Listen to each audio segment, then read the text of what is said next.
2023ಕ್ಕೆ ಚುನಾವಣೆ ಸಂದರ್ಭದಲ್ಲಿ ಕಾಂಗ್ರೆಸ್ ಸರ್ಕಾರ ಅಭೂತಪೂರ್ವವಾಗಿ ಗೆಲ್ತು. ಆಗಿನಿಂದಲೂ ಆಗ್ಲೇ ಒಂದು ಸೂತ್ರ ಆಗಿತ್ತು, 2.5 ವರ್ಷ ಅಂತ. ಬಟ್ 2.5 ವರ್ಷದ ನಂತರ ಅಧಿಕಾರ ಹಸ್ತಾಂತರ ಆಗದೇ ಇದ್ದಾಗ ಸಾಕಷ್ಟು ಸಮಸ್ಯೆಗಳಾಯ್ತು. ಶಾಸಕರು ಮಾತನಾಡ್ತಾ ಇದ್ರು. ಅಂತಹ ಸಂದರ್ಭದಲ್ಲಿ ಈಗ ಕೊನೆಗೂ ಆ ಟೈಮ್ ಬಂದಿದೆ, ಶುಭ ಸಂದರ್ಭ ಬಂದಿದೆ, ಶುಭ ಮುಹೂರ್ತ ಬಂದಿದೆ, ಶುಭ ಗಳಿಗೆ ಬಂದಿದೆ ಸರ್.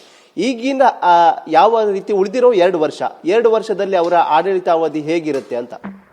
ಡಯಾಬಿಟಿಸ್ಗೆ ಮೆಡಿಸಿನ್ ತಗೊಂಡು ಶುಗರ್ ಕಂಟ್ರೋಲ್ ನಲ್ಲಿದ್ದೀರಾ? ಮೆಹಾಟೋನ್ ಕೇರಳದ ಆಯುರ್ವೇದ ಫಾರ್ಮುಲೇಷನ್ ಇಡೀ ಮೆಟಾಬಾಲಿಕ್ ಬ್ಯಾಲೆನ್ಸ್ ಅನ್ನೇ ರಿಪೇರಿ ಮಾಡಿಬಿಡುತ್ತೆ. ಮೆಹಾಟೋನ್ ದೀರ್ಘಕಾಲದ ಸಹಜ ಜೀವನಕ್ಕೆ ಸಹಾಯ ಮಾಡುತ್ತದೆ.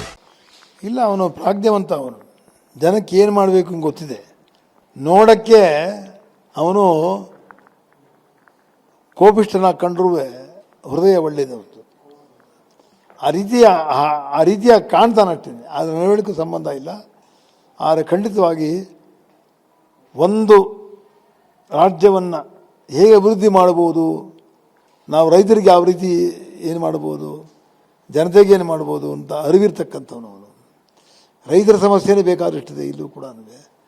ಖಂಡಿತವಾಗ್ಲೂ ಅದಕ್ಕೆ ಮಾರ್ಗೋಪಾಯನ ಕಂಡುಹಿಡಿದು ಅವನು ಮಾಡೋದ್ರಲ್ಲಿ ಯಶಸ್ವಿ ಆಗ್ತಾನೆ. ಮೇಲಾಗಿ ಅವನು ಎಲ್ಲರನ್ನೂ ಒಗ್ಗಟ್ಟಲ್ಲಿ ತೊಗೊಂಡು ಹೋಗೋದು ಒಳ್ಳೆಯ ಬುದ್ಧಿ ಇದೆ ಅವನಿಗೆ.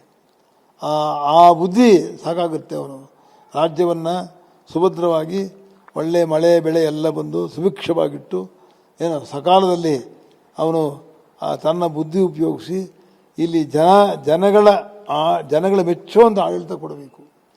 ಹಿಂದೆ 23ರಲ್ಲಿ BJP ಗೌರ್ಮೆಂಟ್ ಕರಪ್ಟ್ ಅಂತ ಹೇಳ್ತಾ ಇದ್ರಿ. ಈಗ ನಿಮ್ಮ ಕರಪ್ಟ್ ಸರ್ಕಾರ ಎಲ್ಲರೂ ಹೇಳ್ತಾ ಇದ್ದಾರಲ್ಲ, ಅದನ್ನು ತೊಡೆದಾಕಬೇಕು. ಮೊಟ್ಟ ಮೊದಲ ಕೆಲಸ ಮಾಡಬೇಕಾದ್ರು ಶಿವಕುಮಾರ್ ಅವರು ಭ್ರಷ್ಟ ಸರ್ಕಾರ ಇದೆ ಅಂತ ಯಾರೂ ಮಾತಾಡಬಾರ್ದು. ಆ ಶಬ್ದವನ್ನು ತೆಗೆದು ಅದರಿಂದ ನಡ್ಕೋಬೇಕು. ನಡ್ಕೊಂಡು ಜನಕ್ಕೆ ಏನು ಬೇಕು ಕೊಟ್ಟಾಗಲೇ ಅದೇ ಹೆಸರು ಹೋಗುತ್ತೆ.